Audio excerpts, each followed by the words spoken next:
I'm Selectman David Archibald.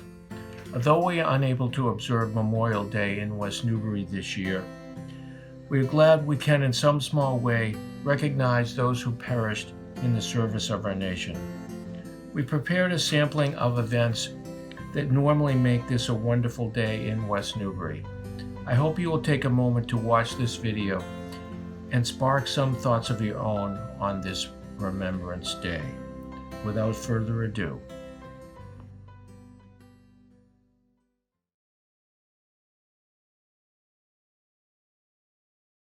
Hi, I'm Karen Tyler. I'm the Veteran Service Officer for the town, and I'm going to read the proclamation for Memorial Day.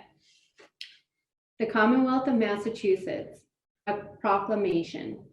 Whereas, while the nation was still recovering from the horrors of the Civil War, people in cities and towns across the country gathered to honor those Union and Confederate soldiers who had given their lives, celebrating the first Decoration Day. And whereas after World War I, the nation came together again to honor those who had fallen in service of their country. Renamed Memorial Day, the last Monday in May, is when people remember and honor the memory of all those men and women who had fought and died in American wars and conflicts. And whereas throughout our country's history, thousands of Massachusetts citizens have fought in wars and conflicts to defend our safety and way of life. And whereas their legacy of patriotism and dedication to our country is an inspiration to all Americans.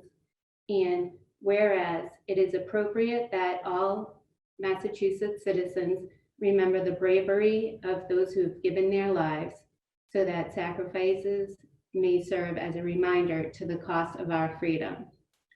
Now, therefore, I, Charles D. Baker, Governor of the Commonwealth of Massachusetts, do hereby proclaim May 25th to be Memorial Day, and urge all citizens of the Commonwealth to take cognizance of this event and participate fittingly in its observance.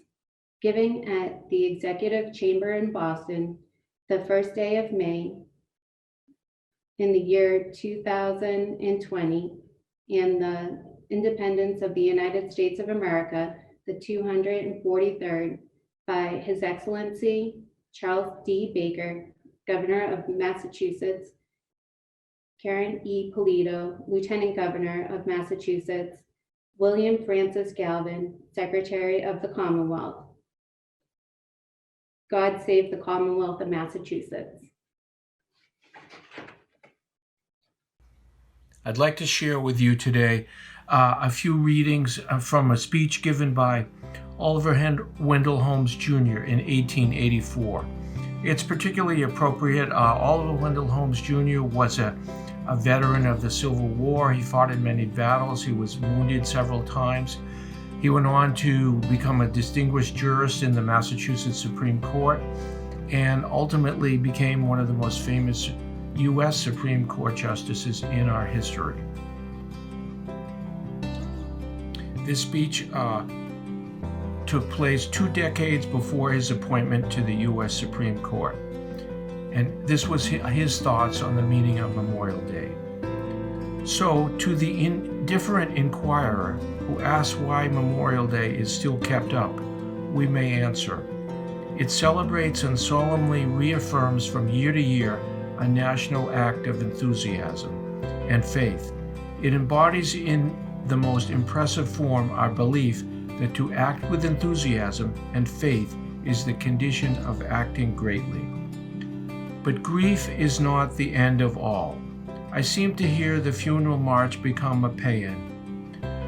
I see beyond the forest the moving banners of a hidden column. Our dead brothers still live for us, and I bid us think of life, not death, of life to which in their youth they lent the passion and joy of the spring. As I listen, the great chorus of life and joy begins again, and amid the awful orchestra of seen and unseen powers and destinies of good and evil, our trumpets sound once more a note of daring, hope, and will. Thank you.